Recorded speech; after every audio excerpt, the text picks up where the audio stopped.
আমার যুবক বাবারা দিলের কান্ডা লাগায় শোনো, মায়ের রমজান মাসে ও মুসলমান শোনো, এই পবিত্রতা রক্ষা করবার রাসূল বলছে তিনটা জিনিস যে ব্যক্তি পাইয়া সে ব্যক্তি গুনাহ মাফ করাইতে পারলো না, এই ব্যক্তি ভিতরে এই ব্যক্তি ধ্বংস হয়ে যাবে। তার মধ্যে এক নাম্বার হলো পিতামাতা জিন্দা পাওয়ার পর যে ব্যক্তি গুনাহ মাফ করে নিল না, আব্বা মার কাছ থেকে, জোরে বল আল্লাহু আকবার। যে ব্যক্তি গুনাহ মাফ করে নিতে বলেন আব্বা মার কাছ থেকে, যে যত বড় মৌলবী হোক আর বাইতুল মুকাররমের খতিব হোক, মুসলমান কাবা শরীফের ইমাম হোক, যার উপরে মা বাবা সন্তুষ্ট নাই তার জীবন বরবাদ, সবকিছু বরবাদ হয়ে যাবে। এই জন্য আব্বা মা মুসলমান শুনে নাও আমার বাজানেরা, এক নম্বরে পিতামাতার হক যদি নষ্ট করে যাও, 14টা হক হলো পিতামাতার, তার মধ্যে 14টার মধ্যে 7টা হলো জীবিত থাকতে, 7টা হলো মরণের পরে। মুসলমান শুনে নাও, যারা পিতামাতার কাছ থেকে গুনাহ মাফ না চেয়ে নিতে পারলো এদের মতো কপাল পোড়া কেউ নাই, অভিশপ্ত জাতিরা। 2 নম্বর হলো মাহে রমজান মাস পেয়ে যিনি গুনাহ মাফ করাইতে নিতে পারলো না, মাহে রমজান মাসের মুসলমান পবিত্রতা রক্ষা করতে পারলো না, এর মতো কপাল পুরা দুনিয়ার মধ্যে কেউ নাই। আর এক শ্রেণী হলো মুসলমান যারা রাসূলের দুরূদ শরীফ পড়িয়া রাসূল পাক সাল্লাল্লাহু আলাইহি সাল্লাম নাম শোনা পর যারা রাসূলের দুরূদ পড়লো না, সাল্লাল্লাহু আলাইহি সাল্লাম পড়লো না, এরাও যেন ধ্বংস হয়ে যাবে। জোরে জোরে চিল্লায় বলো আল্লাহু আকবার, আর একটু জোরে বলো। সুতরাং মাহে রমজান মাস সামনে আমাদের আসতেছে, পবিত্রতা রক্ষা করার দরকার আছে কিনা? আরো জোরে বলেন আছে কিনা? এই মাহে রমজান মাসে আমরা যারা যাকাত আছে যাকাত গুলো পরিশোধ করব। অল্প কয়েক মিনিট কথাগুলো বলে যায়, যে আগামীকাল আর তো ওয়াজ হবে না, মাহফিল হবে না, যত আমি আল্লাহর কাছে বলতে পারি আল্লাহ মাহে রমজানের আগে একটা ওয়াজ হয়েছিল, কিছুটা টাচ দিয়েছিলাম, রমজান বিষয়ে কথা বলেছিলাম। মুসলমান শোনো, আমরা 30টা রোজা রাখবো নিয়ত করেছি, কে কে একটু হাত তোলেন। 30টা রোজা রাখবেন, জোরে বলেন আল্লাহু আকবার। আল্লাহ আমাদের কবুল করো, 30টা রোজা রাখার তৌফিক দান করো, জোরে বলেন আমিন। তবে মা বোনেরা যারা ওয়াজ শুনতেছেন, আপনাদের জন্য একটা শুভ সংবাদ দিয়ে যায়, যখন আপনার রোজা রাখবেন 1 নাম্বার 3টা আমল করলে তো জান্নাতে যাবেন। তার মধ্যে 1 নাম্বার হলো ফরজ নামাজ এবং ফরজ রোজা। এই ফরজ রোজা যদি আপনাদের কোন রকম হায়া নিপাত আসে, খবরদার কোনো ওষুধ খাওয়া বন্ধ করবেন না। অনেক মা বোন আছে চিন্তা করে 30 রোজা রাখবো, ওষুধ খাবো, এই ভুলটা খবরদার করবেন না, এই ভুলটা খবরদার করবেন না। আরে আমি হিসাব করে মিলায় দেখলাম পৃথিবীর মধ্যে প্রত্যেক আমরা মার্ডার কেসের আসামি, কারণ যত সন্তান হত্যা করেছি এইগুলো যদি আমার রব্বে কারিম ধরে, এরপরে তো আল্লাহর আদালতে জবাব দিতে পারবো না। আমার ভাইয়েরা, যদি কোনো মা বোন রোজা ভেঙে যায়, শোনো, যদি হায়েদ আছে, ঋতু আছে, সঙ্গে সঙ্গে রোজা নামাজ দুটোই ছেড়ে দিবে, শুধু ফরজ রোজাগুলো পরবর্তী সময় কাজা আদায় করে নিবে, কাজা কোনো নামাজ আদায় করা লাগবে না। যেহেতু সামনে রোজা, কয়েকটা কথা বলে আমি মূল আলোচনায় চলে যাব। আমার বাবারা, জোরে জোরে চিল্লায়া বলা যাবে না আল্লাহু আকবার। কথা কি বোঝেন? মা বোনরা যখন রোজা ভাঙবে, একমাত্র ফরজ রোজাগুলো কাজা আদায় করবে, কাজা কোনো নামাজ আদায় করা লাগবে না। আমার ভাইয়েরা, আমার বন্ধুরা, আমার বাবারা, আপনারা কিন্তু আপনাদের জন্য কোনো মাপ নাই, পুরুষের জন্য কোনো মাপ নাই। সাবাল্যক আর সাবাল্লিকা যখন সাবাল্যক হয়ে গেছেন, কোনো মাপ নাই। সফরে আছেন, 4 জায়গা 2, আপনি পড়তে পারেন না, বইয়া পড়েন না পারেন, দাঁড়ায় পড়েন না পারেন, হুইয়া পড়েন না পড়েন, ইশারায় পড়েন, কিন্তু নামাজ পুরুষের জন্য কোনো মাপ নাই। জোরে বলেন ঠিক কিনা? মাপ পাবেন কেমনে বলেন? কাপড় ঠিক নাই, কাপড় পরিষ্কার নাই, মাপ নাই, কোনো কৈফিয়ত চলবে না, পুরুষের জন্য কোনো জবাব দিতে পারবেন না, কারণ নামাজ একমাত্র মহিলাদেরকে আল্লাহ মাফ করছে, আপনাদের কোনো মাফ করে নাই। জোরে বলেন ঠিক কিনা? কুমায়া দিছে, কম বেশি করছে, তাই বিলে মাফ করে নাই, ঠিক কিনা? দাঁড়ায় পড়তে পারো না, বয়া পড়, বয়া না পড়তে পারলে হুইয়া পড়, হুইয়া না পড়তে পারলে ইশারায় পড়, তবু পড়, আদায় কর, সালাত আদায় কর। আল্লাহু আকবার বলো, আর একটু জোরে বলো আল্লাহু আকবার। মুসলমান, এই মাসে আপনারা যাকাতটা দিবেন, 1 নম্বরে যাকাত পরিশোধ করবেন। উত্তম মাস, যাকাতের নিসাব পরিমাণ মাল সেটা হলো 7.5 তোলা স্বর্ণ 52 তোলা রূপা। এই পরিমাণ মালের নিসাব যিনি মালিক হয়ে গেছেন অবশ্যই অবশ্যই হিসাব করবেন, ইমাম সাহেবের কাছে বলবেন, ইমাম সাহেবকে বলবেন হুজুর, আপনাদের হুজুরকে বলবেন হুজুর এইটা আমার এত মাল এত টাকা আছে এটা কেমনে বোঝায় দিব। ইমাম সাহেব হুজুর হিসাব করে দিবে, এরপরে আপনি জাকাত দিবেন। ইচ্ছা মতো দিবেন না, আপনি হইছে 10 লাখ টাকা জাকাত দিবেন 1 লাখ টাকা চলবে না, এই মস্তানি চলবে না। কিয়ামতের ময়দানে এইগুলো সব বিস্তু হইয়া আপনাকে এমন কামড় শুরু করে দিবে, এমন যন্ত্রণা দেওয়া শুরু করবে, এগুলোর জন্য আপনি জাহান্নামে চলে যাবেন। জোরে বলেন ঠিক কিনা? আর দুনিয়ার বালাখানা কি করবেন? আল্লাহ কয় কুল্লু মান আলাইহা ফান, আল্লাহ কয় বান্দারে সব কিছু চূর্ণ বিচ্ছিন্ন করে দিব। এই জমিনের মধ্যে যা কিছু আছে সব কিছু আমি চূর্ণ বিচ্ছিন্ন করে দিব। এই জমিনের মধ্যে মাটিগুলো পুড়ায় তামা বানায় দিব। জমিনের মধ্যে যত পানি আছে সব পানিগুলো পুড়ায় ছাই বানায় দিব। যেদিন কিচ্ছু বলতে কিচ্ছু থাকবে না, সেদিন থাকবো শুধু আমি আল্লাহ। সুতরাং কার জন্য ঘুষ খাও, কার জন্য সুদ খাও, কার জন্য এত বাড়াবাড়ি করার মন, সব ফেলে থুয়ে চলে যেতে হবে। সেই চিন্তা কার আপনাদের ভিতরে আছে কি না? কার কার ভিতরে আছে একটু হাত তোলেন। এ সব কিছু নিয়ে যাবেন না থুয়ে যাবেন? এ কে কে নিয়ে যাবেন একটু হাত তোলেন। বাড়িটারি নিয়ে যাবেন কে কে নিবেন? নিয়ে যাবেন। হ্যাঁ, আপনার ওই কাফনের পকেট বানাইবেন, কিছু বানাইয়া পকেটে টাকা পয়সা কিছু থুয়ে দিবেন। কথা বুঝছেননি? কিচ্ছু নিতে হবে। কুল্লু মান আলাইহা সব শেষ করে দিবে কে? আর একটু জোরে বলেন কে? রব্বে করিম সব শেষ করে দিবে, বাঁচার মতো কোনো পথ নাই। এই জন্য মুসলমান শোনেন, ইমাম সাহেবের পরামর্শ নিবেন, নিজে ইচ্ছা মতো কোনো কাজ করবেন না। মৌলানা সাহেবের ফতোয়া নিবেন, ফতোয়া নিয়ে যে জাকাত হয় এই জাকাত গুলো এলাকার মধ্যে গরিব মিসকিন দেখে, আত্মস্বজন দেখে তাদেরকে পরিশোধ করবেন। মুসলমান শুনে নেন, এবার আপনার মালটা আপনার পবিত্র হয়ে গেল, যেমন রোজা রাখার কারণে আপনার দেহের জাকাত হয়ে গেল। মুসলমান শুনে নেন, এবার আপনার সদকাতুল ফিতরা মুসলমান অবশ্যই এটা আদায় করবেন। জোরে বলেন আল্লাহু আকবার। এ মুসলমান, ফিতরা আদায় করা লাগবে কি লাগবে না? আরো জোরে বলেন লাগবে কি লাগবে না? প্রতিটা মানুষ আপনার উত্তম মাস হলো মায়ের রমজান মাস। এই মাসে আপনার মুসলমান সদকাতুল ফিতরা এটা আপনি আদায় করবেন।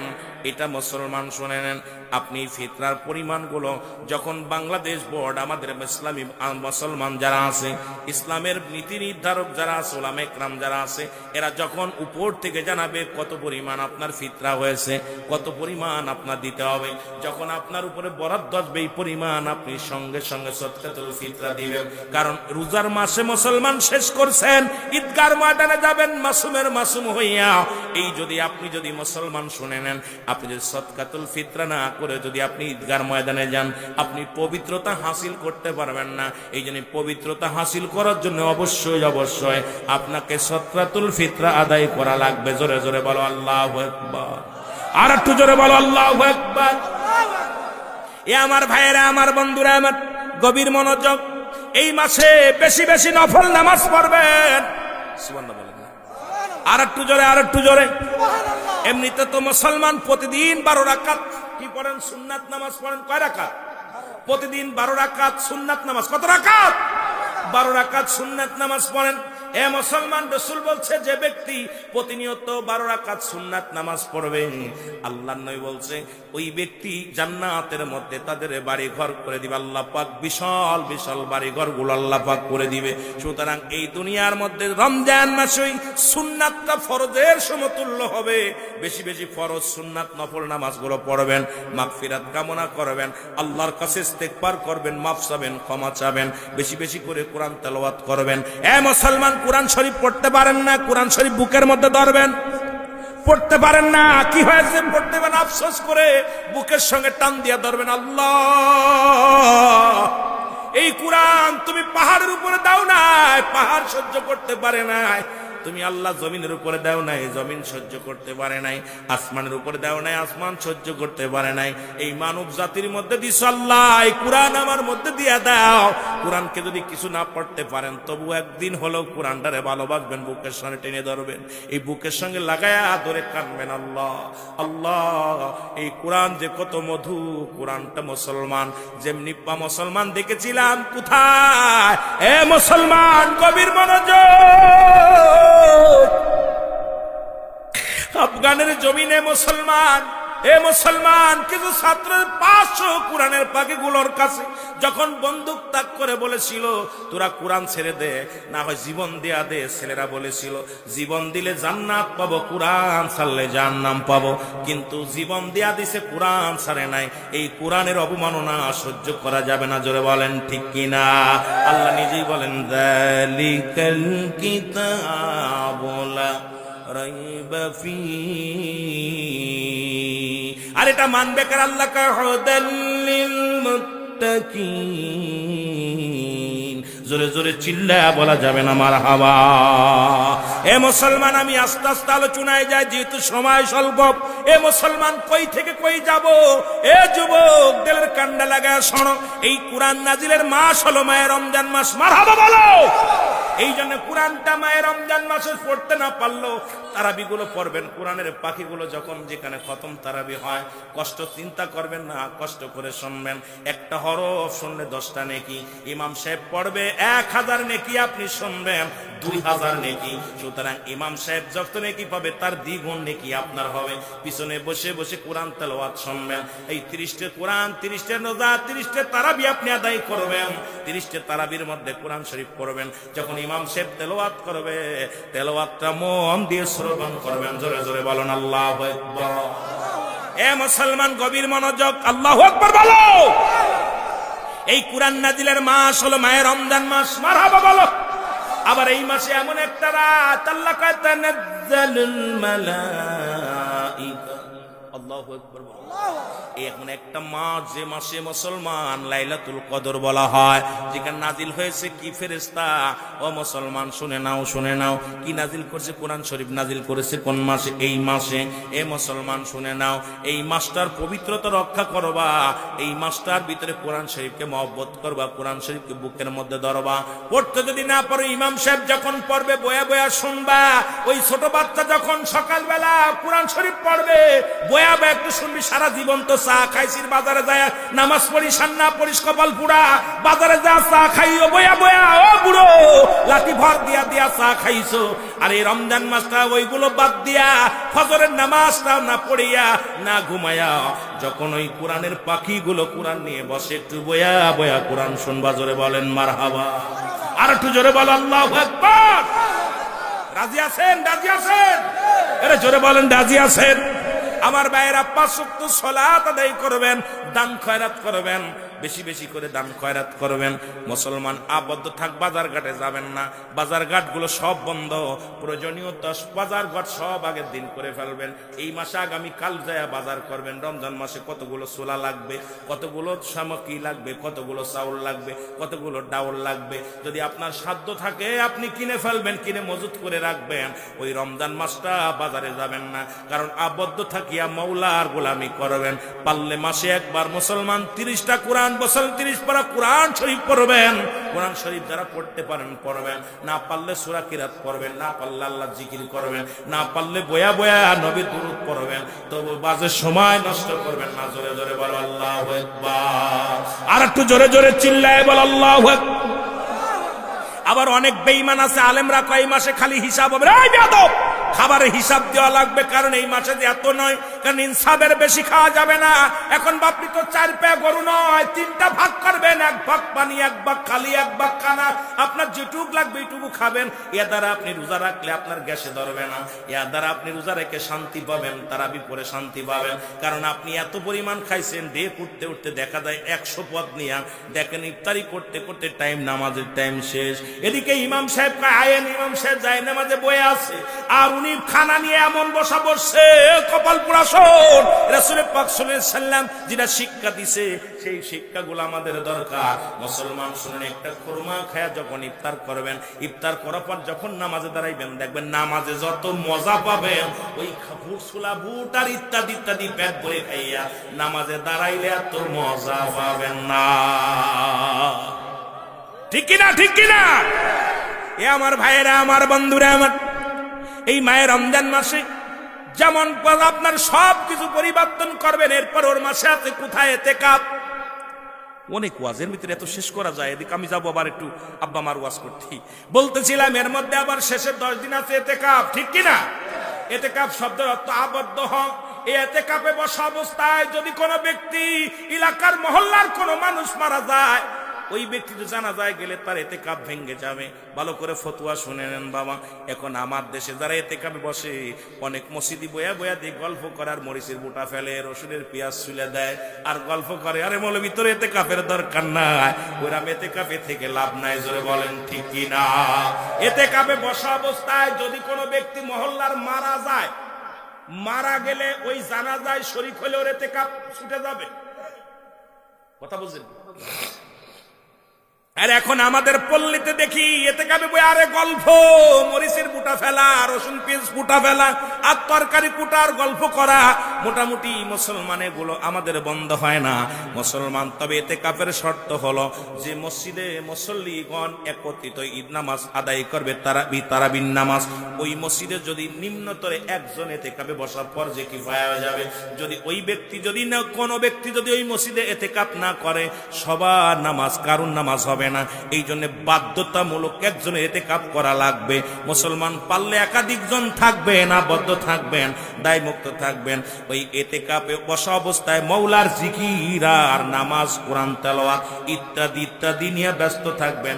একবার ওই 10টা দিন ইতিকাফে থেকে দেখেন, আপনার জীবন চরিত্র একটু মসজিদে সময় কাটান, দেখবেন আপনার পরিবর্তন হয়ে যেতে পারে আপনার জীবনটা। জোরে বলেন ঠিক কিনা? ইতিকাফে বৈশা আমি অনেক মসজিদে দেখছি, আমার মসজিদও দেখছি, হাই রে গল্প করে বয়া বয়া।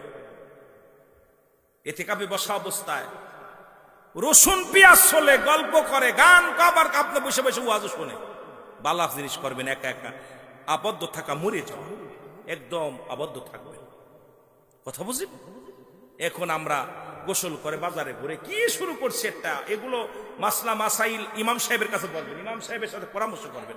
বলবেন হুজুর আমি তো ইতিকাফ থাকতে চাই, এগুলো করতে চাই, আজকে পরামর্শ নেই। এখন পরামর্শ কেউ নেয় না। ইমাম সাহেব আর যাইছে দেয় না, দায় ঠেকছি না, ওদের কাছে যাবো। ইমাম সাহেব যাইছে কইতে গেলে, আরে ভাই তোমার কাজ তুমি করো, ঠিক কিনা? বড় বিপদে আছে। এই জন্য আমার ভাইয়েরা, আমার বন্ধুরা, আমার মহাপবিত্র মায়ের রমজান মাস সামনে আগমন করতেছেন। আল্লাহ আমাদের সবাইকে যেন ওই রমজান মাসের পবিত্রতা রক্ষা করার তৌফিক দান করে। ওই রমজান মাসের জান্নাতের দরজাগুলো খোলা থাকে, জাহান্নামের দরজাগুলো বন্ধ করে দেয় আমার আল্লাহ। আর সবচেয়ে বড় নিয়ামত 3টা ভাগ, রহমত, মাগফিরাত, নাজাত। যারা বলে রহমত, রহমত, মাগফিরাত, নাজাত। আল্লাহু আকবার বলো। এই 3টা ভাগে ভাগ করেছে। বান্দা 10 দিন তুমি রহমত ছিনিয়ে নাও আল্লাহর কাছে। আল্লাহ তো সবচেয়ে ধনীর ধনী, আল্লাহর কাছে চাও, কিন্তু মানুষের কাছে চাও তোমার লজ্জা করে না রে মুসলমান। শুধু আল্লাহর কাছে চাইতে গেলে লজ্জা করে। তুমি রব্বে কারিমের কাছে ফরিয়াদ করো, চোখের পানি ছেড়ে ছেড়ে কান্দো, আল্লাহ আমি গুনাহগার, আমি পাপী, আমারে তুমি দয়া করো। এই জন্য রহমতের 10 দিন আপনি কানবেন, রহমত ফুরায় গেলে আবার মাগফিরাতের 10 দিন কানবেন। মাগফিরাতের 10 দিন যখন কান্নাকাটি করবেন, নাজাতের জন্য কানবেন। আল্লাহ এই মায়ের রমজান মাস শেষ হয়ে যায়, আল্লাহ আমাদের উপরে তুমি রহমত দান করো, দয়া করো আল্লাহ। আল্লাহ আমাদের সবাইকে বুঝার তৌফিক দান করো। জোরে বলেন আমিন। বেশি বেশি প্রতিবেশীর ইফতার করাইবেন, বেশি বেশি করে ইফতার করাইবেন, প্রতিবেশীরে মেহমানদারি করাইবেন। ইফতারি করার পর 10 জনকে নিয়ে খাওয়ানোর চেষ্টা করবেন, নিজে খাওয়ার চেষ্টা করবেন না। কারণ একটা খুরমা দিয়ে পারলেও একজনকে আপনি ইফতার করানোর চেষ্টা করবেন।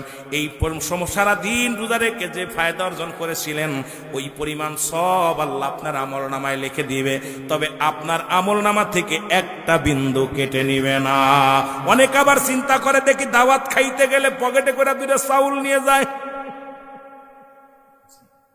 ইফতারি দাওয়াত দিলে বাড়িতে খেজুর নিয়ে যায়, নিজের দেখায়, পকেটে বেরিয়ে কয় না রোজার ভাগ দেব না রে। আরে বুকার দলেরা কেমনে বুকার বুকা, রোজার ভাগ দেবেন আপনি যাকে ইফতার করাইবেন। আমি ভাইকে ইফতার করাইলাম, ওনার আমল নামা থেকে কিঞ্চিত পরিমাণ কাটা হবে না, ওনার ওই সম পরিমাণ নেকি আল্লাহ পাক আমার দান করবে। সুবহানাল্লাহ বলেন, আরো জোরে আরো জোরে।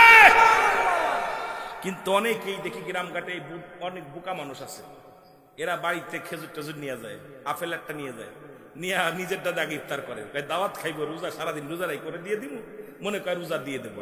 এই পাগলামি করবেন না, খবরদার। জোরে বলেন ঠিক কিনা, আরো জোরে বলেন ঠিক কিনা। ওরে আমি যদি যাই গো মারা, আমি যদি যাই গো মারা বিদেশের মাটিতে, লাস্টায় আমার পৌঁছাই দিও মায়েরই কলেতে। রে লাস্টায় আমার পৌঁছাই দিও মায়েরই কলেতে। বলো আমি যদি যাই গো মারা, আমি যদি বিদেশের মাটিতে, লাস্টায় আমার পৌঁছাই দিও মায়েরই কলেতে। রে লাস্টায় আমার পৌঁছাই দিও, একটু জোরে বলেন না, লাস্টায় আমার পৌঁছাই দিও মায়েরই কলেতে।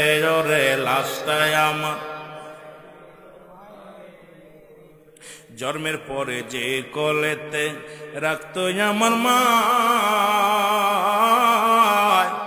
সেই কলেতে মাথা রেখে নিদ্রা যেতে চাই, আমি নিদ্রা যেতে চাই। জন্মের পরে যে কোলেতে রাখতো আমার মা, সেই কোলেতে মাথা রেখে নিদ্রা যেতে চাই, আমি নিদ্রা যেতে চাই। আমার মায়ের দোয়া থাকলে সাথে, আমার মায়ের দোয়া থাকলে সাথে শান্তি পাবো কবরে। লাস্টায় আমার পৌঁছাই দিও মায়েরই কোলেতে। রে লাস্টায় আমার, আরো জোরে বলেন, লাস্টায় আমার পৌঁছাই দিও মায়েরই কলেতে। ওরে আমি যদি যাই গো মারা, আমি যদি,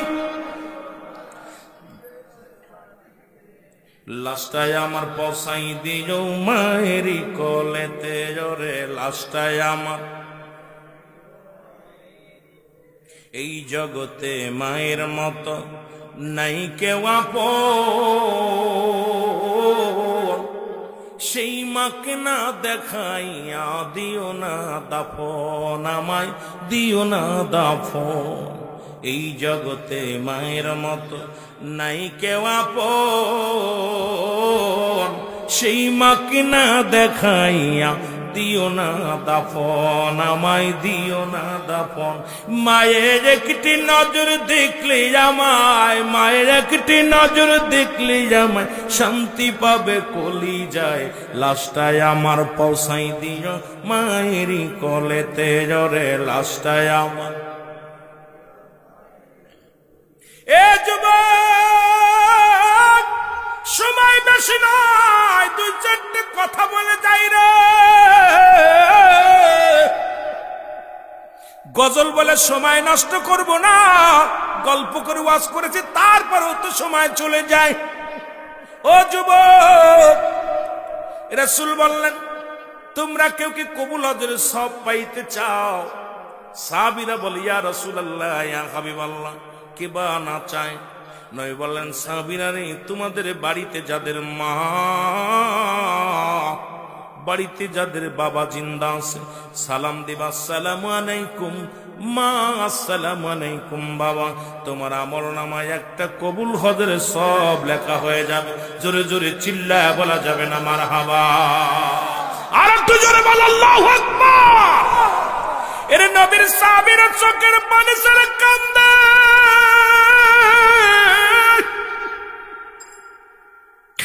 নবীজি দেখে সাহাবীদের চোখে পানি,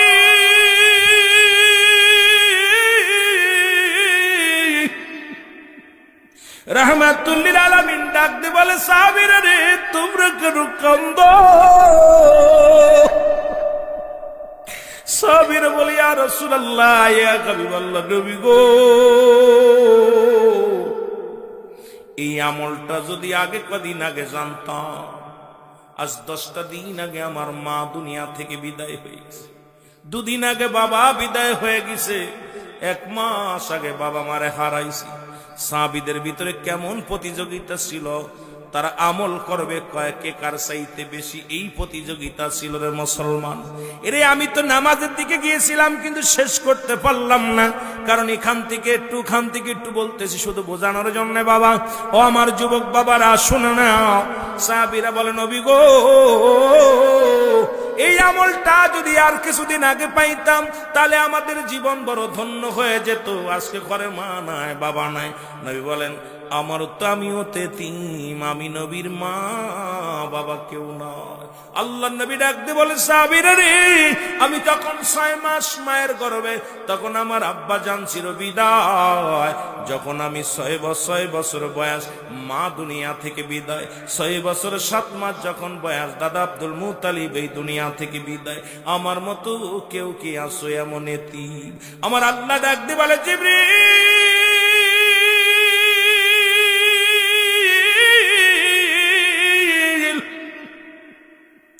জিবরিল তাড়াতাড়ি যাও, আমার হাবিব রে জানায়া দিয়াছো সে যেন আর কান্দে না, তার সাহাবীরা কান্দে না।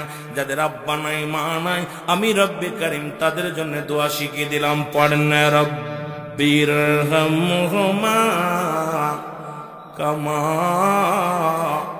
রব্বায়ানি সগীরা। নবীজি কে আল্লাহ কত ভালোবাসে। নবীজি পিতা মাতার জন্য দোয়া শিখিয়েছেন।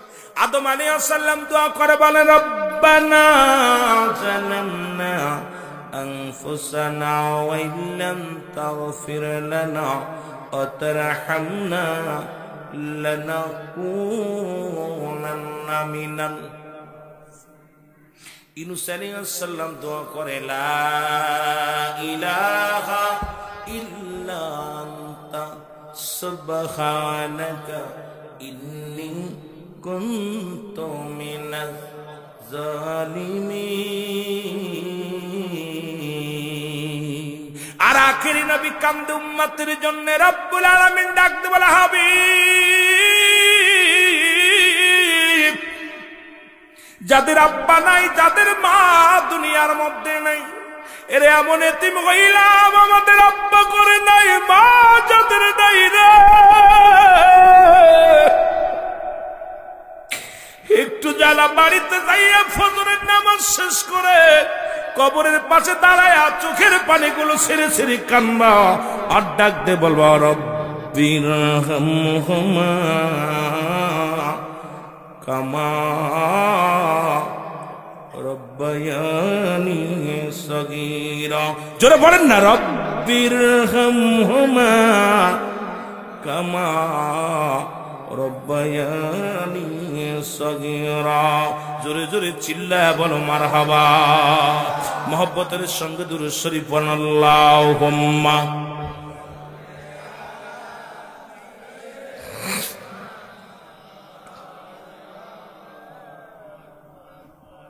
ওয়ালা আলি সাইয়্যিদিনা।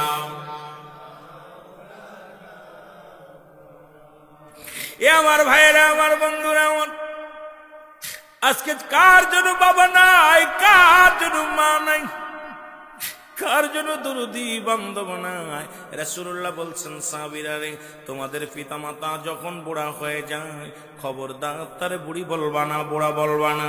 ও যুবক, জান্নাতের গায়ে 2টি দরজা, একটা দরজার নাম তোর মা, আর একটা দরজার নাম তোর বাবা।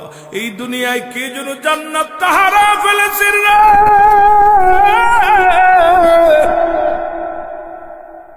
কে যেন জান্নাত হারায়া ফেলেছে। দুনিয়ার মধ্যে এত বড় নিয়ামত কি জন্য হারায় ফেলেছি। রাসূলুল্লাহ তার মার প্রতি কত সম্মান ছিল, একটু বুঝাইতে যায় বলি বাবারে আমার। রাসূলুল্লাহর কদমে আসলেন নবীজির দুধমা হালিমাতুস সাদিয়া। রাসূলুল্লাহ দেখলেন আসিয়া, রাসূলুল্লাহ দাঁড়াইলেন। আমার নবীজির কথাগুলো শোনেন বাবা, দিলের কান্ডা লাগায় শোনো। মা হালিমাতুস সাদিয়া রাসূলুল্লাহর উরতের পর ভর দিয়ে বসলেন। রাসূলুল্লাহ তার নিজের রুমাল মুবারক বিছায়া দিলেন, কানে কানে কি যেন কথা বললেন। এরপরে যখন আম্মা জান হালিমাতুস সাদিয়া যখন উঠে গেলেন, নবীজি দাঁড়ায়া দাঁড়ায়া চোখের পানি ছেড়ে কাঁদতে লাগলেন। যতক্ষণ পর্যন্ত আম্মা জান আড়াল না হলেন ততক্ষণ পর্যন্ত রাসূলুল্লাহ দাঁড়ায়া রইলেন। এবার যখন আড়াল হয়ে গেলেন নবীজি বসলেন। সাহাবীরা জিজ্ঞাসা, ইয়া রাসূলুল্লাহ, ইয়া হাবিবাল্লাহ, জনকে এই মহিলা কে গো নবী গো, যার সম্মানে আপনি দাঁড়াইলেন, যার জন্য আপনি চাদর বিছায়া দিলেন, আপনার চাদর মুবারকের উপরে বসতে দিলেন নবী গো, এই বুড়া মহিলাটাকে আমরা জানতে চাই। আমার নবী চোখের পানি ছেড়ে ডাকতে বলে, সাহাবীরা রে, ও আমার সাহাবীরা তোমরা শোনো, এই মহিলা হলো আমার জনম দুঃখিনী দুধমা হালিমাতুস সাদিয়া। জোরে জোরে চিল্লা বলা যাবে না মারহাবা। রাসূলুল্লাহ তার দুধ মায়ের সঙ্গে কি সম্মান করেছে, আর সেই মাকে দইরা পিটায় ঘর থেকে বাইরে করে দিছে। সেই মাকে মেরে 3 টুকরা করে কেটে ফ্রিজের ভিতরে রেখে দিছে। সেই মার সামনে মাকে হত্যা করে যুবক যখন নেটের মধ্যে যায়, পিরাই দেখি বাবাকে হত্যা করছে ছেলে, বাবাকে মেরে পিটাই ঘর থেকে বাইর করে দিচ্ছে। বৃদ্ধ আশ্রমে যাবেন, দেখবেন মা বাবার কান্না, ওই মুরব্বীদের কান্না দেখলে আপনি ঢাকা শহর বৃদ্ধাশ্রমে গেলে চোখের পানি ধরে রাখতে পারবেন না। অনেক দামি ছেলেরা, অনেক বড় বড় অফিসার, তাদের বাবা মা বৃদ্ধাশ্রমে কাঁদতেছে বয়া বয়া। এই কান্না দৃশ্য দেখলে আপনি সহ্য করতে পারবেন না, অথচ এই পিতা মাতা যে কত বড় নিয়ামত। আমার বাবারা, আপনারা শুনেছেন হযরত আবু হুরায়রা রাদিয়াল্লাহু তাআলা, এই ওয়াজটা আমাদের আল্লামা দেলোয়ার হোসেন সাইদি সাহেব করতেন। আমরা ছোট্টবেলা শুনেছি, উনি হুজুরের ওয়াজটা শুনে মানুষ পিতা মাতার ওয়াজ করতে যায়, যে আবু হুরায়রা রাদিয়াল্লাহু তাআলা কাঁদতেছে। আমার নবীজি বলতেছে, আবু হুরায়রা তুমি কাঁদো কেন? বলতেছে, হুজুর মা মারছে। কে মারছে? আপনার ওয়াজটা আমার কাছে এখনো ভিতরে কাট করে আমার ভিতরে লাগা যায় কেন জানো, কথাটা শুনতে গেলে। আবু হুরায়রা বলছে, হুজুর মা মারছে। নবীজি বলতেছে, আবু হুরায়রা তোমার মা তোমাকে মারছে। নবীজি কখনো ধমক দিয়ে কথা বলতেন না, কিন্তু ওদিন ধমক দিছে আবু হুরায়রারে। আল্লাহ নবীজি সাহাবী, আল্লাহ নবীর সাহাবী হযরত আনাস রাদিয়াল্লাহু তাআলা বলে, আল্লাহর কসম আমি 10টা বছর রাসূলের দরবারে খেদমত করেছি। কয় বছর? জোরে বলেন, কয় বছর? ভাই ওয়াজ করতে গেলে যে কত দিক বাড়ায় যায় ভাই বলতে পারি না, শেষ করতে পারি না, কারণ কথা শুধু আনুষঙ্গিক বাইরে যায়। আর এইগুলো বুঝাইতে গেলে পল্লী এলাকায় বেশি কষ্ট হয়। আপনাদেরকে নিয়ে কথা বলতে গেলে চারিদিকে এখানে 12 রকম মানুষ আছেন। কেউ আছেন তাবলিগ, কেউ আছেন আমলিগ, কেউ আছেন জামাত, কেউ আছেন শিবির, কেউ আছেন আপনার তরিকাপন্থী, কেউ আছেন অতরিকাপন্থী। এই মানুষগুলোরে আমার কথার দ্বারাই কেউ কষ্ট পেয়ে যাবে, আমি আল্লাহর দরবারে জবাব দিতে পারবো না। এই জন্য আমার কথা যেন কেউ কষ্ট না পায়, আমি সর্বসাধারণের জন্য কথা বলি, যে কেউ যেন না বলতে পারবো আমি সিদ্দিকী এক পার্সিয়ালিটি কথা বলে গেছে। আমাদের দেশে এখন অবস্থা হয়েছে, আটশি তালি আটশির ওয়াজ, সরমুনা তালি সরমুনার ওয়াজ, তাবলিগ তালি তাবলিগের ওয়াজ, আমলিক তালি আমলিকের ওয়াজ, বিএনপি তালি বিএনপির ওয়াজ। এই ওয়াজ আমার দ্বারা সম্ভব না, আমি কখনো পক্ষান্তরে করে আলোচনা করতে পারি না, আর এটা সম্ভব না। আমি সর্বজননীর জন্য আলোচনা করি, যদি হেদায়েতের মালিক আল্লাহ। এই জন্য বাবারা, আবু হুরায়রা বলতেছে, যেটা বলতেছিলাম, রাসূল পাক সাল্লাল্লাহু আলাইহি ওয়াসাল্লাম বলতে, আবু হুরায়রা হযরত আনাস রাদিয়াল্লাহু তাআলা বলতেছে, আমি 10 বছর রাসূলের খেদমতে ছিলাম। নবীজি পানি, গরম পানি চাইলে ঠান্ডা পানি দিতাম, জুতা চাইলে স্যান্ডেল দিতাম, বিছনা উঠাইতে করলে বাড়ি দিতাম, নবীজি যেটা বলতো তার বিপরীত করতাম। আল্লাহর কসম, আমার নবীজি কোনোদিন আমাকে ধমক দিয়ে কথা বলে নাই। সুবহানাল্লাহ বলেন না? দেখছেন রাসূলের আদর্শ। আর আমরা আমাদের বাবারে বাবা, আমাদের কর্মচারীগুলোর জুতা দিয়ে পিটাই, আমার বাড়ির কাজের মানুষকে পিটায় খেদাইতেছি। দেখি পিরাই কাজের মহিলা, আমার ঢাকা শহরে কাজের মহিলাকে খুন্তি পুরায় দাগ দিতেছে, উপর থেকে ফেলে দিতেছে। কত মানুষ অসহায়, আপনার বাড়ি কাজ করে ঠিক মতো টাকা দেন না, শ্রম পারিশ্রমিক দেন না। আরে ভাই, রাসূল পাক সাল্লাল্লাহু আলাইহি ওয়াসাল্লাম যে আদর্শ যদি আপনার ভিতরে না থাকে, কিসের মুসলমান আপনি? রাসূল পাক সাল্লাল্লাহু আলাইহি ওয়াসাল্লাম, হযরত আনাস রাদিয়াল্লাহু তাআলা, আমার নবীজি আল্লাহর কসম এত ভুল করেছি, নবীজি জীবনে কোনোদিন আমাকে ধমক দিয়ে কথা বলে নাই। জোরে বলেন না মারহাবা। আর আমাদের এত মেজাজ খারাপ হয় কই থেকে? কথা বলতে গেলেই ধমক দিই, কথা বলতে গেলেই রাগ হয়ে যায়, শরীরের ভিতরে এত গরম আসে কোথা থেকে? আমার নবীর আদর্শ থাকার দরকার আছে কিনা বাবা? জোরে বলেন, আছে কিনা? আল্লাহর নবী বলেন, আবু হুরায়রা তোমার মা তোমাকে মারছে, তুমি কি আমার কাছে নালিশ দাও? দেখছেন, আমার কাছে কি নালিশ দাও? দেলোয়ার হোসেন সাইদি আল্লামা আদিল হোসেন সাইদির ওয়াজটা দেখবেন, এই ওয়াজটা ঠিক এমন সুন্দরভাবে কথাগুলো বলছে, প্রাণটা কেড়ে নেয়। আবু হুরায়রা, ঠিক তোমার মা তোমাকে মারছে, আমার কাছে নালিশ দাও। ইয়া রাসূলুল্লাহ, ইয়া হাবিবাল্লাহ, আল্লাহর কসম আমি আপনার কাছে নালিশ দিতেছি। সুবহানাল্লাহ বলেন না। হুজুর বলছে, হুজুর মনে করছে আমার কাছে নালিশ দিতেছে। রাসূল সাল্লাল্লাহু আলাইহি ওয়াসাল্লাম বলছে, আবু হুরায়রা কি বলতে চাও? হুজুর আমি চাইতেছি আপনার কদমে আসা পর আমার মা আমাকে মারছে, আমি চাই আপনি আমার মায়ের জন্য দোয়া করেন। আমার বিশ্বাস আমার নবী দোয়া করলে আমার মা কালেমা পড়ছে, কালেমা পড়বে। জোরে বলেন না সুবহানাল্লাহ, আর একটু জোরে বলেন না সুবহানাল্লাহ। রাসূলুল্লাহ দোয়া করছে, রাসূলুল্লাহ হাত উঠাইছে, হাত উঠাই যখন আবু হুরায়রা এত জোরে দোয়া শুরু করছে, সাহাবীরা আবু দৌড়াও কেন, দৌড়াও কেন, পিছন থেকে জামা টান দিয়ে জামা ছিঁড়ে গেছে। আবু হুরায়রা দৌড়াইতেছে। আমার তো চা খাওয়ার কথা মনে, হুজুর বারবার চা দিতেছে, অনেক মহব্বত করে বারবার দিচ্ছে আমার সহযোগিতা, কিন্তু আমার ওদিকে খেয়াল নাই। কেন চিন্তা করছে যদি গজল গাইতে যায় ওয়াজ নষ্ট হবে, চা খাইতে গেলে ওয়াজ কম করবো, কারণ সময় আপনারা আপনাদের কষ্ট দিব, যত সময় পারি যত কথা বলে যেতে পারি, কারণ আমাকে আনছেন দুইটা কথা শোনার জন্য। আমি আয়া চা খাইলাম আর গান বান তারে নারে করে সময় কাটা দিয়ে গেলাম, হিসাব দেওয়া লাগবে আল্লাহর কাছে। এই বিপদে থাকি, ভয়ে থাকি ভাই। তো বিশেষ করে আবু হুরায়রা, হুজুর আমার দোয়া করেন। রাসূলুল্লাহ দোয়া শুরু করছে, আবু হুরায়রা দৌড়াইতেছে, যাক মা, মা কয়ে ডাকছে আবু হুরায়রা, পিছন থেকে আবু হুরায়রা ডাকছে মা, ভিতর থেকে আওয়াজ পরিবর্তন হয়ে গেছে, বাবা আমি ভুল করেছি, কারণ তুই তো অন্যায় জায়গা যাস নাই, রাহমাতাল লিল আলামিনের কদমে গেছিস, আমারই ভুল হয়েছে, বাবা আমাকে নিয়ে চল, যে কদমে গেছিস বাবা আমাকে নিয়ে চল, দাঁড়া আমি গোসল করে আসি। আবু হুরায়রা মা গোসল করলেন, পবিত্র হলেন, এরপরে রাসূলুল্লাহর কদমে আসলেন। জোরে বলেন না সুবহানাল্লাহ, আরো জোরে বলেন, আরো জোরে বলেন। আমার দয়াল নবী বিহনে আপন বলতে কেহ নাই জগতে। যিনি দাওয়াত দিয়েছেন বলছে হুজুর গজলটা গায়েন, বলেন আমার দয়াল নবী বিহনে আপন বলতে কেহ নাই জগতে, আমার আপন বলতে ও নবী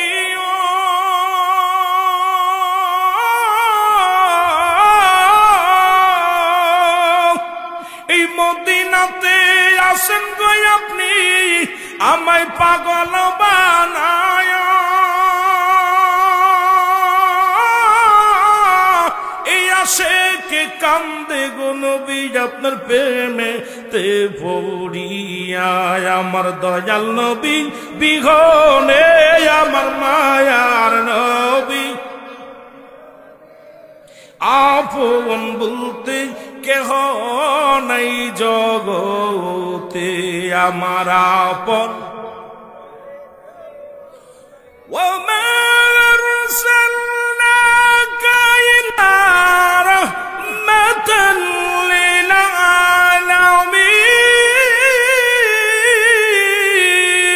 আলামিন। নবী গো আপনি রাহমাতাল লিল আলামিন, আল্লাহ হল রব্বুল আলামিন। জোরে বলেন মারহাবা, আরো জোরে। এ আমার ভাইরা, আমার বন্ধুরা, আমার রাসূল মায়ের প্রতি কত সহানুভূতি ছিলেন। মা বাবা মুসলমান, শোনো একটা কথা বারবার আমার মনে পড়ে যায়। তোফাজ্জল হোসেন যুক্তিবাদী সাহেব একটা ওয়াজ করতো, এখনো তার ওয়াজ শুনে মানুষ হিদায়াতের মধ্যে আসতো, আর আমরা বক্তার ওয়াজ শুনে মানুষ হট্টগোল করা শেখে। আমাদের ওয়াজ এখন কে মাটি কে নূর, মিলাদ কে মারামারি হুড়াহুড়ি, এই নিয়ে শুরু হচ্ছে ওয়াজ। কিন্তু আগের যুগের বক্তারা এত জ্ঞানী ছিল না, তবে তাদের ওয়াজে তাসির ছিল। বেনামাজি নামাজি হতো, মুসলমান ঘুষখোর সুদখোর গুলো ইমানদার হতো, খারাপ মানুষগুলো বালা হতো, পিতা মাতার নাফরমানি সন্তানগুলো আল্লাহমুখী হতো। জোরে বলেন ঠিক কিনা? এর মা বাবার কথা মতো যে জন চলে না, বলো মা বাবার কথা মতো আল্লাহ নবীজির দয়া তারা পাবে না বাইরে, আল্লাহ নবীজির দয়া। মা বাবা তোর অতি আপন, তাদেরকে করো যতন, মা বাবা তোর অতি আপন, তাদেরকে করো যতন। মার কলিজায় দুঃখ দিলে আল্লাহ সহে না, বলো বাবার মনে কষ্ট দিলে আল্লাহ নবীজির দয়া তারা পাবে না বাইরে, আল্লাহ নবীজির দয়া। মা বাবার কথা মতো যেজন চলে না, বলো মা বাবার আল্লাহ নবীর দয়া তারা পাবে না, বাইরে আল্লাহ নবী। এই যে গজলটা এখনো আকাশে বাতাসে বাসে না ভাই, লোকটা চলে গেছে কিন্তু উনার ওই গজলটা আমার বারবার, কত মানুষ মার পাগলেরা মার প্রতি সহানুভূতি হয়েছে, অনেক যুবক। এ আমার ভাইরা, আমার বন্ধুরা, আমার নবীর সাহাবী হযরত আলকামা রাদিয়াল্লাহু তাআলা আনহু মৃত্যু শয্যায় সজ্জিত। সাহাবীরা এসে বলে, ইয়া রাসূলুল্লাহ, ইয়া হাবিবাল্লাহ, আপনার আলকামা তো মৃত্যু শয্যায় সজ্জিত, আর আমার দেশের লোক কয় মৃত্যুর সাথে পাঞ্জা লড়ে। কত বড় বিয়াদব বন্দি, মৃত্যুর সাথে আজরাইল আত্মার লগে মারামারি, মৃত্যু শয্যায় সজ্জিত, ঠিক কি না? আলকামার জবান দিয়ে কালেমা বাইর হয় না রে।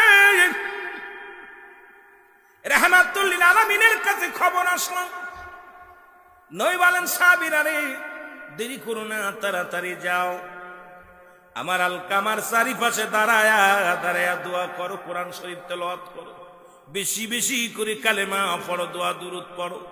মারহাবা বলেন। ও সাহাবীরা, এই জন্য মানুষ যখন মৃত্যু শয্যায় সজ্জিত হয়, খবরদার তার চারিপাশে বাজে কথা বলবেন না, গল্প করবেন না, কোনো গান বাজনা বাজাবেন না, পাশে বয়া বয়া কোরআন তেলাওয়াত করবেন, উচ্চ স্বরে কালেমা পড়বেন, উচ্চ স্বরে দুরূদ পড়বেন। যদি কপালে যদি একবার কালেমা জুটে যায়, একবার যদি তওবা জুটে যায়, ওর কপালটা বড় ধন্য হয়ে যাবে রে যুবক। এই জন্য মৃত্যু শয্যায় যখন মানুষ চলে যায়, খবরদার তার পাশে দাঁড়ায়া দাঁড়ায় কানবেন না, তার পাশে বয়া বয়া কানবেন না, তার পাশে দাঁড়ায় কোনো বাজে গল্প করবেন না, দুনিয়াবি গল্প করবেন না। বেশি বেশি কোরআনের আয়াত, বেশি বেশি সূরা কেরাত, বেশি বেশি দুরূদ, বেশি বেশি তওবা করবেন। জোরে বলেন আল্লাহু আকবার। এ যুবক, রাসূলের সাহাবীরা দোয়া করে রে, তবু আলকামার জবান দিয়ে কালেমা বাইর হয় না, মৃত্যুটাও সহজ হয় না। রাসূলুল্লাহর কাছে চলে আসলেন সাহাবীরা, ইয়া রাসূলুল্লাহ, ইয়া হাবিবাল্লাহ, নবী গো, আপনার আলকামা তো মৃত্যু হয় না, কালেমাও পড়তে পারে না, নবী গো। আমার নবী হাত উঠায়া দিলেন আল্লাহর দরবারে, আল্লাহ তুমি আমার আলকামারে মাফ করে দাও, আমার আলকামার জবান দিয়ে কালেমা বাইর করে দাও। আমার আল্লাহ ডাক দিয়ে কয়, জিবরিল তাড়াতাড়ি যাও, আমার হাবিবরে বলো হাত নামাই নিতে। আমি আজকে আমার নবীর দোয়া কবুল করতে পারবো না, কারণ এখনো দুনিয়ার মধ্যে আলকামার মা জিন্দা। জোরে জোরে চিল্লায় বলা যাবে না মারহাবা। বুঝা নিয়েন, কিন্তু রাসূলুল্লাহরে ফিরাই দিতেছে আল্লাহ, হাবিব হাতটা নামাই নেন, কারণ ওর মা এখনো জিন্দা আছে। আল্লাহু আকবার। রাসূলুল্লাহ চলে গেলেন। মুসলমান শোনো, আলকামার বাড়িতে চলে গেলেন, সালাম দা, আসসালামু আলাইকুম ইয়া আহলাল বাইত। ওয়ালাইকুম আসসালাম। নবী ডাক দেয়, মা মা গো। আলকামার মা ভিতর থেকে বলে, এ মুহাম্মদ সাল্লাল্লাহু আলাইহি ওয়াসাল্লাম, আপনি আছেন? কয়, মা আপনার আলকামা জীবনে কোনো ভুল করছে কি না? কয়, বাবারে আমার আলকামা জীবনে এক ওয়াক্ত নামাজ ছাড়ে নাই, আলকামা জীবনে কোনোদিন অন্যায় করে নাই। তবে কেন আমার নবী কয়, তবে কেন আমার আলকামার এত কষ্ট হয়, কেন মৃত্যু সরজায় এত কষ্ট হয়, মৃত্যু কেন হয় না? এর নবী ডাক দিয়ে বলে, মা মা গো, আলকামার মা যদি নামাজ না ছাড়ে, যদি অন্যায় না করে গো, তাহলে এত মৃত্যু যন্ত্রণা এত কষ্ট হয় কেন? আলকামার মা ডাক দিয়ে কয়, বাবা মুহাম্মদ, সারা জীবন আমার ছেলে বউয়ের পরামর্শ অনুযায়ী চলতো। আমি দুঃখিনী মা, আমার কোনো কথাই মূল্যায়ন করত না। আজকে ছেলেরা রে, ও আমার বাজানেরা শুনে নে রে, আব্বা মা যে কত বড় নিয়ামত বুঝবি যেদিন তোরাও বাবা মা হবি। মা নবীজি বলে, মা গো মা কি বলো? কয় বাবা মুহাম্মদ সারা জীবন আমি কোনো কথা বললে কথাকে মূল্যায়ন করতো না, ওর বোর পরামর্শ অনুযায়ী চলতো, বোর কথা মতো চলতো। এই কারণে আমি দুঃখিনী মা, ওর পরে রাজি না, এই জন্যে আমি ওর পরে খুশি না। আলকামার মা বলা পরে নবীজি বলে, মা গোরে মাফ করে দাও। আলকামার জবান দিয়ে কালেমা বাইর হয়ে যাক, মৃত্যু সজ্জায় আছে, কত কষ্ট করে। আলকামার মা কয়, না না না, আমি ওরে মাফ করব না। জোরে জোরে চিল্লায় বলা যাবেন আল্লাহু আকবার। রাসূলুল্লাহ বলে, মা গো মাফ করে দাও। না, অসম্ভব। নবীজি ডাক দে সাহাবীরা রে, তাড়াতাড়ি খড়ি নিয়ে আসো। খড়ি আনা হলো। আগুন নিয়ে আসো। আগুন আনা হলো। খড়ি দিয়া আগুন জ্বালাইয়া আলকামারে আগুনে পুড়াইয়া দাও, কারণ মরণের পর তো জাহান্নামে যাবে, তা দুনিয়া থেকেই জাহান্নামের আগুন দিয়ে পুড়াইয়া দাও। যখন খড়ির মধ্যে আগুন ধরাইয়া, ও যুবক, ওই খড়ির মধ্যে আগুন ধরাইয়া যখন আলকামার দেহখানা নিয়ে আগুনের মধ্যে ফেলবে রে,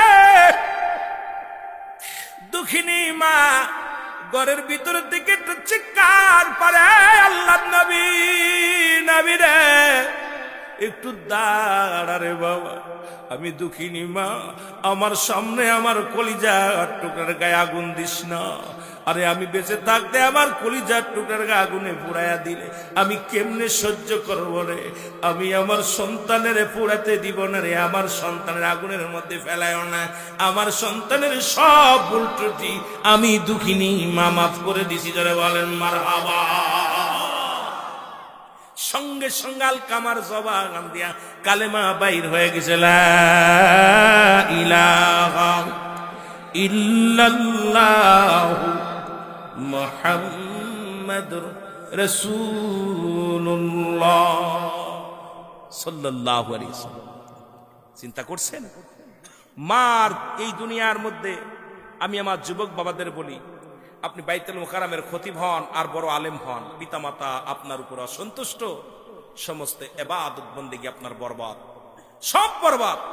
পিতামাতা রাজি হলে আল্লাহ তাআলা রাজি হয়ে যায়। এই জন্য আজ থেকে আমরা যারা পিতামাতার নাফরমানি সন্তান আছি, 3 শ্রেণী মানুষের দোয়া কবুল হয় না। নাম্বার ওয়ান পিতামাতার নাফরমানি সন্তান। এই রোজার মাসে রোজা কবুল হবে না, এই রোজার মাসে যাকাত কবুল হবে না, ইফতার কবুল হবে না, সেহরি কবুল হবে না, তারাবি কবুল হবে না। 3 শ্রেণীর মানুষ। নাম্বার ওয়ান পিতামাতার নাফরমানি সন্তান। নাম্বার 2 এতিমের মাল ভক্ষণকারী, যারা এতিমের ঠগায়, এতিমের মাল অত্যাচার করে। নাম্বার 3, এ মুসলমান শোনো, নাম্বার 3 বলছে গিবাতখোর, এই চগলখোরের জন্য রাসূল বলছে, আমি দেখলাম জাহান্নামের মধ্যে আগুনের একটা নদী থাকবে, এই নদীর মধ্যে পাথরের গুল্লা, পাথর এইরাম আপনার মিঠা বানায় বানায় খাবে এই গিবাতখোররা, চগলখোররা। এই জন্য আমার বাবারা, এই 3 শ্রেণী মানুষের দোয়া আল্লাহ কবুল করতে চায় না। আপনারা আজকে যারা আছেন, আব্বা মার যারা কষ্ট হচ্ছে, রাতের অন্ধকারে আজকে বাড়ি যাবেন, বাড়ি যেয়ে মার পাটা ধরায় ধরবেন, আব্বার পা জড়ায় ধরবেন, বাবা মা গো আমার মাফ করে দাও, ভুল করেছি। আব্বার কাছে মাফ চাবেন, বাবার কাছে মাফ চাবেন। আব্বা মা মাফ করে দিলে আপনার জীবন শান্তি। বাবা মারে কষ্ট দিয়া আমার বাবারা হজ করে না, জাকাত দেন, সব বরবাদ। এই জন্য পিতামাতার নাফরমানি সন্তান যেন না হই। আল্লাহ আমাদের সবাইকে বুঝ দান করুক, সকলে বলুন আমিন। আমরা আলোচনা আগাবো না, 12টা বেজে গেছে। সুতরাং আমরা সালাম, আপনারা কি এখানে সালাম দেন? নবীকে দেন। আমি আগেই বলছি, আমি ফেতনাবাজ পছন্দ করি না। জনগণ যেটা না করে আমি সেটার পক্ষে না, কারণ আমি ফেতনাকে পছন্দ করি না। ছোটবেলা থেকে রুহুল আমিন সিদ্দিকের যত আলোচনা দেখবেন, এই বছর মানে 100টা তাফসির মাহফিল করছে। আপনার গত সপ্তাহেও আপনার দেখবেন একটা মাহফিল আমাদের ডক্টর আপনার এটার সাথে ছিল, তারেক মুনার সাথে ছিল, আজ আপনার এটার সাথে ছিল, আপনার অনেকগুলো প্রোগ্রাম ছিল আমাদের আমির হামজার সঙ্গে। আলামিন আমার বন্ধু আল আমিন, এবং মৌলানা আপনার আরেকটা আছে যেটা আপনার জাহাঙ্গীর আলম মুজাহিদি, উনি আমার বন্ধু, একসাথে লেখাপড়া করছে। অসংখ্য তাফসির মাহফিল, একটা বিষয়ের উপর তাফসির করি। কিন্তু আমার কথা হলো, আমি ফিতনা পছন্দ করি না কখনো। যে আমি সমাজে আসবো, আমি আসবো একদিন। আজকে আপনাদের মাঝে এসেছি, একদিন আপনারা বাস করবেন সবাই কাঁধে কাঁধ মিলায়। আজকে আপনাদের ভিতরে আমি একটা ফেতনা বাধায় থেকে গেলাম, আগামীকাল আপনাদের ভিতরে আপনারা মুখ দেখবেন ঘুম থেকে উঠে, আপনার লাশটা নেবে ওই ভাইয়ের লাশ নেবেন আপনি, জানাজা পড়াবে ইমাম সাহেব, আর আমি মাঝখানে ফায়দা লুটে নিয়ে চলে গেলাম। আল্লাহ যেন এই সুযোগ সন্ধানী বক্তা যেন আমাকে না করে। প্রয়োজন হলে ওয়াজ ছেড়ে দিব, প্রয়োজন হলে ওয়াজের ময়দানে থাকবো না, তবু এমন যেন সুযোগ সন্ধানী বাতাস যেদিকে করে সেদিকে যেন আমি না করি। আমি যেন ইসলাম কোরআন এবং হাদিসের পক্ষে, রসুলের মত রাসুলের পথে যেন, যে পথে গুরুজনেরা গেছে, যে গণে মহাজন গেছে, যে পথে আল্লাহর নবীগণ গেছে, অলিগণ গেছে, সেই পথে যেন আল্লাহ কবুল করে। সকল বলুন আমিন। আমরা নবীজিকে একটু সালাম জানাই।